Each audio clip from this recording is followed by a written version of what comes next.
Head ஆஃபீஸ்ல முடியாது. இங்க வந்து பாத்தீங்கன்னா உங்களுக்கு ஆபீஸ் கண்ட்ரோல் மேல இருக்கா பாத்தீங்களா, எல்லாமே சொல்லுவாங்க. ஒரு விஷயம் போதுங்க சார், ஒரு விஷயம் செய்யுமா, ஒரு ஃபைனலா ஒரு விஷயம் பண்ணுமா, ஒண்ணு இல்லை சார், ஒரு A4 ஷீட்ல இந்த மாதிரி சுச்சுவேஷன் எழுதி சைன் பண்ண கொடுங்க, நான் பாத்து எழுதி உங்களால கேட்க முடியும். நான் நீங்க தான் சொல்றீங்க, உங்களால கேட்க முடியும். எப்படிங்க சார்? அதாவது வந்து இவங்க வந்து நீங்க நான் அதுக்கு அதை பாத்துக்கலாம் சார். அதாவது பாத்தீங்கன்னா இவங்க எதனால நீங்க கம்ப்ளைண்ட் பண்ணாது அக்கௌண்ட் ஓபன் பண்ண மாட்டீங்க அப்படின்னு இவங்க வந்து வேற மாதிரி திங்க் பண்றாங்க, வேற மாதிரி திங்க் பண்றாங்க சார்.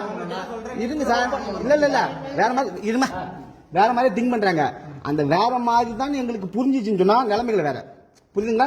ஏன்னா இவங்க வந்து ஒரு பட்டியலில் ஒருத்தவங்க முன்னிருந்து பார்க்க. இருங்க சார், இருங்க சார், நானும் போன் பண்ணி சொல்லிட்டு இருக்கேன். அப்படி சொல்றீங்க, என்ன அர்த்தம்?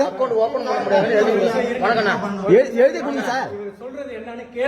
கேட்டாச்சு சார், 15 நாள் கேட்டுட்டு இருக்கோம், 15 நாள் கேட்டுட்டு இருக்கோம்.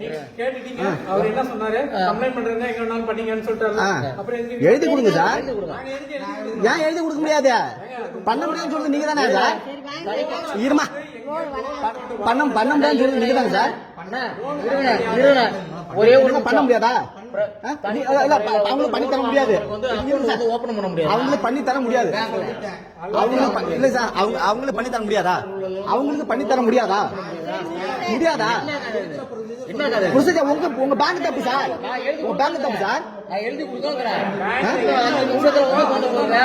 என்ன ரூல் இருக்கு? உங்களுக்கு தகுந்த ரூல் வந்து இவங்க பாதிக்கப்படணும், ஒண்ணு தெரியாம பாதிக்கப்படணுமா? அதாவது ஏன் பட்டியலின மக்களுக்கு ஓபன் பண்ண அப்படிங்களா? இருமா,